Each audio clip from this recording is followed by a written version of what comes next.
पर वोटिंग है और उस वोटिंग से पहले मेरे हाथों में आज का ये अखबार है। आपके घर कौन सा अखबार आता है? अमर उजाला, दैनिक हिंदुस्तान, दैनिक जागरण। क्यों ये दिखा और बता रहा हूं, बताऊंगा। Times of India, Hindustan times या नवभारत टाइम्स या कोई और, हर अखबार में क्या है आज? हर अखबार में आज पूरे पन्ने, पहले पन्ने पर बीजेपी ने जो कल मैनिफेस्टो जारी किया है, उस मैनिफेस्टो का नाम दिया लोक कल्याण संकल्प पत्र। हर अखबार के पहले पन्ने पर, पूरे पन्ने पर लोक कल्याण संकल्प पत्र है। इसमें क्या है, क्यों है, क्या ऐसा है जो पहले भी कहा गया नहीं हुआ, वो बताने से पहले अगर मैं अखबारों में छपे इस विज्ञापन को कहूं तो पैसा बोलता है। चुनाव में पार्टियां तो और भी चुनाव लड़ रही हैं, गठबंधन है, सपा है, आरएलडी है, बसपा है, कांग्रेस है, लेकिन किसी के खजाने में, किसी की जेब में इतना पैसा नहीं कि हर अखबार में 6 महीने से विज्ञापनों की भरमार है। 6 पन्ने, 5 पन्ने, 4 पन्ने और पेड परिशिष्ट, जिसको मीडिया इनिशिएटिव कहा जाता है।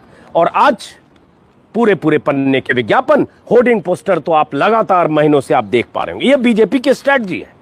बीजेपी की स्ट्रैटेजी इतना यही है कि प्रचार तंत्र के जरिए, विज्ञापनों के जरिए, अखबारों के जरिए इतनी बातें आपके जहन में पैबस्त कर दें कि आपको लगे कि बीजेपी से ज्यादा लोक कल्याणकारी कोई पार्टी नहीं। अब इस विज्ञापन में क्या है और क्या ऐसा है जो पहले भी बीजेपी कह चुकी है, वो बताने से पहले बताऊं पैसा क्यों बोलता है। मैंने कहा क्योंकि बीजेपी ही वो पार्टी है जिसे सबसे अधिक चंदा मिलता है।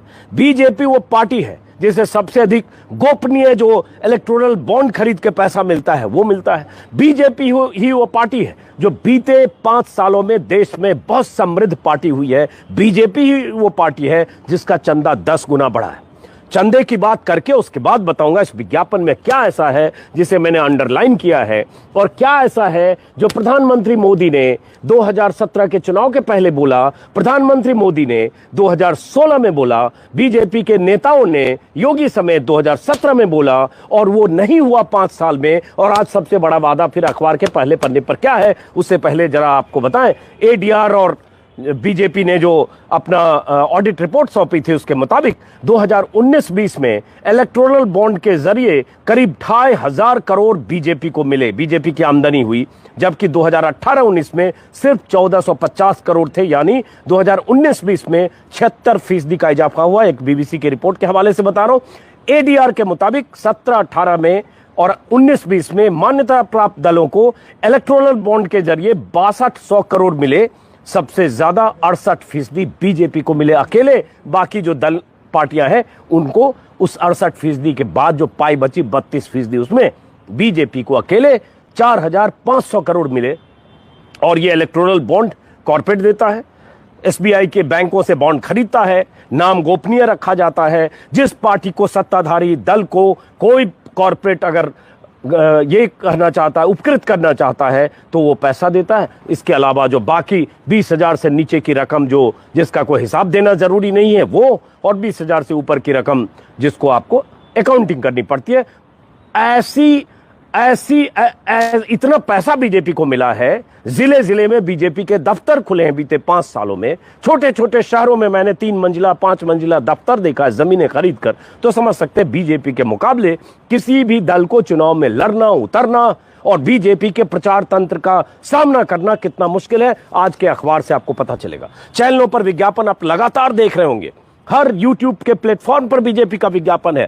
पैसा पूरी तरह से झोंका गया है ये बताने के लिए कि राम राज्य बीजेपी ही लेकर आ रही है, राम राज्य बीजेपी ही लेकर आ सकती है। और बीजेपी ने क्या क्या किया, अब आते हैं जिसका जिक्र कर रहा था।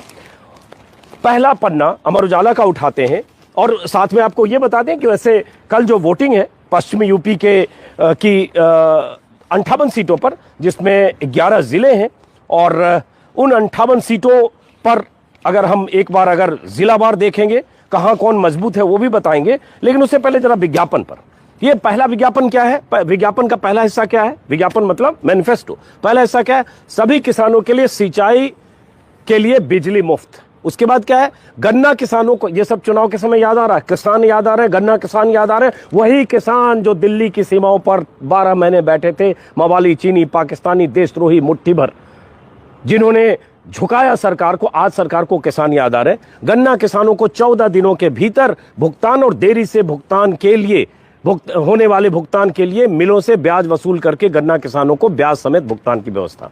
अब ये आज मैनिफेस्टो का हिस्सा है, कल जो जारी हुआ और आज अखबार में छपा है, 14 दिन के भीतर भुगतान। अब 14 दिन के भीतर भुगतान, ये गन्ना एक्ट कहता है, ये देना अनिवार्य है और भुगतान नहीं होने पे गन्ना किसानों को ब्याज दिया जाना चाहिए जो विलंब हुआ उसमें। और प्रधानमंत्री मोदी ने आज के विज्ञापन के संदर्भ को देखते हुए ऐसा लगेगा जैसे ये वादा किया है अब हो जाएगा। सवाल ये उठता है, एक वीडियो सुनाऊंगा, ऑडियो को गौर से सुनिए, ये ऑडियो सुनिए आप, आवाज तो आप पहचानते होंगे। ये इलाका हिंदुस्तान में सबसे ज्यादा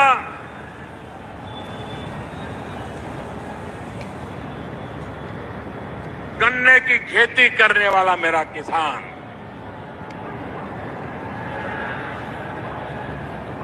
मैं श्रीमान केशव प्रसाद मौर्य और उत्तर प्रदेश भारतीय जनता पार्टी के सभी, माफ करिए शायद दूसरा वीडियो है, होल्ड करिएगा। गन्ना चला जाए, गन्ना चला जाए, मिल में उसमें से चीनी बन जाए, चीनी खा खा करके लोग मोटे हो जाए, चीनी बेचने वाले मोटे हो जाए, लेकिन मेरा गन्ने का किसान वो तो वैसा ही के वैसा रह जाए, ये स्थिति अब नहीं चलेगी। उत्तर प्रदेश भारतीय जनता पार्टी ने वादा किया है, अब गन्ना किसानों को 14 दिन में भुगतान कर दिया जाएगा, 14 दिन में भुगतान कर दिया जाएगा। प्रधानमंत्री का यह भाषण 2017 के चुनाव के ठीक पहले का है, जब उन्होंने यही बात कही थी कि गन्ना किसानों को 14 दिन में भुगतान कर दिया जाएगा, चीनी बेचकर और खाकर लोग मोटे हो जा रहे हैं, हमारे गन्ना किसान ऐसे हैं, ऐसे रह गए, वैसे के वैसे, ये अब नहीं होगा। लेकिन 5 साल बीत गए।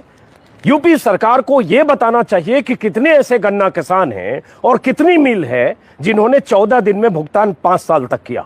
हजारों करोड़ का बकाया, अभी भी 5 दिन से कुछ मिलों का 7 दिन में भुगतान हुआ, क्योंकि एक माहौल बन गया, गन्ना किसानों की नाराजगी से यूपी सरकार पर दबाव बना। और पिछले साल जनवरी, फरवरी, मार्च का कुछ भुगतान अभी हुआ है, कुछ मिलों पर अभी भी बाकी है और 1 साल 1.5 साल तक विलंब हुआ। अब बात आती है, यूपी सरकार दावा करेगी कि करती है 1.5 लाख करोड़ भुगतान किया और हमने सबसे अधिक किया। मेरा सिर्फ इतना सवाल है, और जो बीजेपी समर्थक हैं ये देख के ये भी कहेंगे पहले की सरकारों में क्या हुआ, मायावती में क्या हुआ, अखिलेश में क्या हुआ। सवाल यह है, पहले की सरकारों ने जो किया उसकी सजा उन्हें मिली।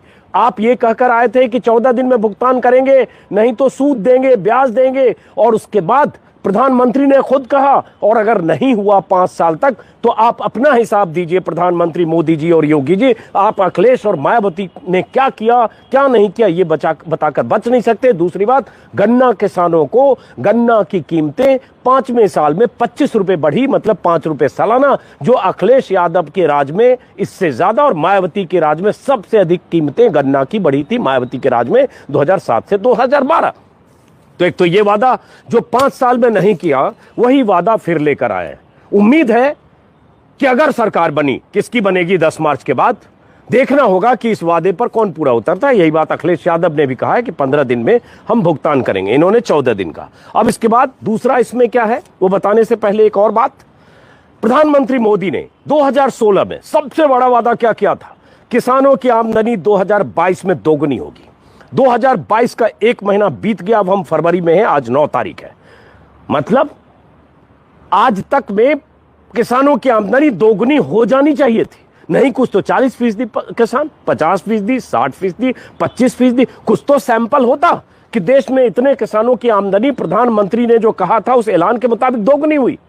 मुझे ऐसा किसान नहीं मिलता है जिसकी आमदनी सरकार की नीतियों की वजह से दोगुनी हो गई। यह अलग बात है कि सरकार ने जो 5 साल पहले कहा, 6 साल हो गए बल्कि, उसके बाद से बीते 2 साल से कोई इस पर जोर नहीं है। और इस विज्ञापन में तो यह होना चाहिए कि हमने जो कहा वो कर दिखाया। पहले और अब का फर्क जो विज्ञापन में देते हैं, पहले और अब, वो फर्क इसमें आना चाहिए था कि 2016 में गन्ना किसानों की आमदनी जो थी 2022 में हमने कैसे दुगनी की। लेकिन इस पर कोई जिक्र नहीं, न इसमें बीजेपी के संकल्प पत्र में, न बीजेपी के किसी नेता के भाषण में, न किसी बयान में, न किसी रैली में, क्योंकि हुआ नहीं। तो एक बड़ा वादा, झूठा वादा, झुनझुना, लॉलीपॉप, जो भी कहें, एक वो। उसके बाद दूसरी बात इसमें क्या है, सरकार द्वारा न्यूनतम समर्थन मूल्य पर गेहूं और धान की खरीद को और मजबूत करेंगे। और मजबूत करेंगे, एक बात, न्यूनतम समर्थन मूल्य पर खरीदा जाएगा, ये किसान मांग कर रहे हैं। आंदोलन खत्म जब हुआ तब भी ये हुआ कि इसके लिए कमेटी बने और ये गारंटी हो एमएसपी पर खरीद की। सवाल ही नहीं है वो होने का। और ये झुनझुना फिर से। और यूपी ऐसा सूबा है 18 से 20% फसल न्यूनतम समर्थन मूल्य पर एमएसपी पर खरीदी जाती है, धान और गेहूं। कुछ में ज्यादा कम हो सकता है, लेकिन बाकी जो 1975 अगर कीमत है गेहूं की, तो किसान 1400-1500 औने पौने भाव में बेचता है। और ये सर्वविदित तथ्य और सत्य है, इसको कोई झुठला नहीं सकता। फिर ऐसी बात करने का मतलब क्या है। अब बात आती है रोजगार, एक बड़ा सवाल। इसमें फिर रोजगार का जिक्र है। रोजगार का जिक्र है कि कैसे आत्मनिर्भर युवा स्टार्टअप मिशन बनाकर 10 लाख रोजगार और स्वरोजगार के अवसर दिए जाएंगे। लेकिन उससे पहले क्या जिक्र है, हर परिवार में कम से कम एक रोजगार और स्वरोजगार का अवसर होगा। अब यहां पर आते हैं, हर परिवार में एक रोजगार और स्वरोजगार का अवसर। मैंने कई बार बात की है, यूपी सरकार दावा करती है कि 5 लाख लोगों को सरकारी नौकरियां 5 साल में दी गई। लेकिन सबसे बड़ी बात जिस पर कोई मीडिया या किसी की नजर नहीं जाती है, 6 महीने पहले से, अगस्त सितंबर से अखबारों में लेख, जो प्रायोजित लेख होते हैं और विज्ञापन और लेख के जरिए ये बताया गया, मैंने कई बार उस पर वीडियो किया, कभी कहा गया कि एमएसएमई सेक्टर के जरिए हमने स्वरोजगार और रोजगार 3.25 करोड़ को दिए, कभी कहा गया 3 करोड़ को दिए, कभी कहा 2 करोड़ 60 लाख युवाओं को दिए, कभी 2.5 करोड़ युवाओं को दिए। वो सारे आंकड़े कहां से आए और कहां गायब हो गए। अब आज दावा ये होना चाहिए ना कि हमने 3.25 करोड़ को रोजगार दिए, लेकिन वो आंकड़े बार बार बदलते रहे, क्योंकि उसकी कोई पुष्टि और तस्दीक नहीं हो सकती है कि 3.25 करोड़ को अगर आपने रोजगार दे दिए, 3 करोड़ को रोजगार दे दिए, ये सारे अखबारों में छपे हुए मेरे वीडियो में है, तो फिर तो यूपी में कोई बेरोजगार होना ही नहीं चाहिए था। हर घर में रोजगार होना चाहिए था, क्योंकि 24 करोड़ आबादी है और उसमें 3.25 करोड़ को दे दिया। अब दावा फिर कर रहे हैं कि हर परिवार में कम से कम एक रोजगार और स्वरोजगार का अवसर। स्वरोजगार पकौड़ा योजना भी है। वो अवसर, किसी को नौकरी ना मिले तो आप ठेला लगा ले, खोमचा लगा ले, वो इनके खाते में दर्ज हो जाता है। जैसा मोदी जी जी न्यूज के इंटरव्यू में कह चुके, जी न्यूज के बाहर कोई पकौड़ा बेचता है, 200 रुपए कमा कर जाता है, तो वो भी एक रोजगार है। खैर, तो ये है। अब इसको गौर करिएगा कि रोजगार के दावे लेकर फिर बीजेपी आई है। उसके बाद इसी तरह के कुछ और दावे हैं जो बीजेपी यूपी को ग्लोबल टेक्सटाइल हब बनाकर 5 लाख के रोजगार के अवसर, मतलब हवाई बातें इतनी हैं, इतनी हवाई बातें हैं जिसका कोई क्रॉस एग्जामिन करे तो पता चले कि 5 साल में आपने क्या किया और अब आने वाले समय में आप क्या करने वाले हैं। लेकिन पैसा बोलता है। पैसा अगर है तो अखबार में ऐसे भरे हुए विज्ञापन है। सवाल ये उठता है कि जो वोटर कल वोट देने वाला है या 4 दिन बाद 14 फरवरी को वोट देने वाला है, क्या इन विज्ञापनों को देकर वोट देता है? मैं फिर कहूंगा इससे बहुत ज्यादा फर्क नहीं पड़ता है। कल समाजवादी पार्टी ने भी अपना मैनिफेस्टो जारी किया था, उसमें भी बहुत सारे हवाई वादे हैं। उन वादों को पूरा करना भी आसान नहीं है, कोई सरकार आएगी तो, लेकिन वो विपक्ष में है, 5 साल से विपक्ष में है, इसलिए मैं उनका जिक्र आज नहीं कर रहा हूं। मैं उनका कर रहा हूं जो 5 साल से सत्ता में है सूबे की, प्रदेश की, और 7.5 साल से सत्ता में है देश की, और जिन्होंने राम राज्य और अच्छे दिन के वादे किए थे, बड़े बड़े वादे जिनके किए, पहले उनका क्रॉस एग्जामिन होना चाहिए। अब रहा कल के चुनाव की बात। जो कल चुनाव होना है दोस्तों, वो यूपी के 11 जिलों में कल चुनाव है, और उसमें 11 जिले कई मायनों में बहुत अहम हैं, क्योंकि पश्चिम यूपी वो इलाका है। और पहले दौर की बात करें, बार बार हम लोग अपने वीडियो में बात कर चुके हैं कि 58 सीटों में से 53 बीजेपी को मिली थी। 58 में 53 स्ट्राइक रेट देखिए। और उसमें यूपी के कई जिले हैं जहां सभी की सभी सीटें बीजेपी को मिली थी पहले और दूसरे दौर में। पहले दौर में आगरा 9 के 9 सीटों पर बीजेपी, मथुरा 5 सीट में 4 बीजेपी, 1 बसपा को मिला था, को सीट मिली थी। वैसे ही अगर देखेंगे गाजियाबाद 5 सीट सारी सीट बीजेपी, नोएडा 3 सीट सभी सीट बीजेपी, बुलंदशहर 7 सीट सभी सीट बीजेपी, मुजफ्फरनगर 6 सीट सभी सीट बीजेपी। तो ये जो बीजेपी की आंधी चली थी, पहले दौर के चुनाव का जिक्र कर रहा हूं, उस आंधी को अखिलेश यादव और आरएलडी का गठबंधन कितना थामेगा, इससे बहुत कुछ तय होगा। और बाकी दूसरे दौर, पहले दौर में कई मंत्री, बीजेपी के 9 मंत्री हैं जिनका पहले दौर में वोटिंग होनी है। सुरेश राणा, कपिल देव अग्रवाल, दिनेश खटीक, अतुल गर्ग, अनिल शर्मा, श्रीकांत शर्मा जो मथुरा से हैं, लक्ष्मी नारायण चौधरी, ये सारे लोग इस बार चुनाव मैदान में हैं, पहले दौर का जहां चुनाव हो रहा है। लेकिन जो बार बार एक आकलन और कैलकुलेशन होता है कि दलित का रुख कितना गठबंधन और बीजेपी की तरफ होता है, क्योंकि बहुत ऐसी सीटें हैं जहां दलितों की आबादी 50,000 से लेकर 1 लाख तक है, और जाट और मुस्लिम, इस पर भी बहुत बार विश्लेषण किया जा चुका है कि यूपी में, पश्चिमी यूपी में जाटों की आबादी लगभग 17% है। 35 से 40 सीटें ऐसी हो सकती है जहां जाट और मुस्लिम के वोटों की बहुतायत अगर बीजेपी के खिलाफ और गठबंधन के पक्ष में है, तो बीजेपी को बड़ा झटका पश्चिमी यूपी के पहले 2 दौर में लगने वाला है। पहले दौर और दूसरे दौर में एक फर्क भी है। पहले दौर में बीजेपी की स्ट्राइक रेट जो 55 सीट है, 58 सीट है, उनमें 53 मतलब ज्यादा। लेकिन दूसरे दौर का जहां चुनाव है, 55 सीटें जहां हैं, वहां बीजेपी को ऐसे भी पिछली बार कुछ नुकसान हुआ था। 38 सीटें बीजेपी जीती थी, 15 समाजवादी पार्टी, 2 कांग्रेस। और पश्चिमी यूपी की कुल बात करें तो 136 सीटें हैं पश्चिमी यूपी में, जिसमें 109 सीटें बीजेपी के पास है, समाजवादी पार्टी 21, बीएसपी 2 और कांग्रेस को। अब यहीं से पूरब की दिशा तय होनी है, यहीं से यूपी की दिशा तय होनी है, क्योंकि सबसे अधिक आक्रोश की तस्वीरें बीते 6 महीनों के दौरान या 1.5 साल के दौरान या किसान आंदोलन के दौरान यूपी की अगर बात करें तो पश्चिम से उठी है, क्योंकि किसान आंदोलन में भी सबसे अधिक नुमाइंदगी पश्चिम यूपी की रही, और उसमें जाटों की बहुत नुमाइंदगी रही, कहने में कोई गुरेज नहीं है।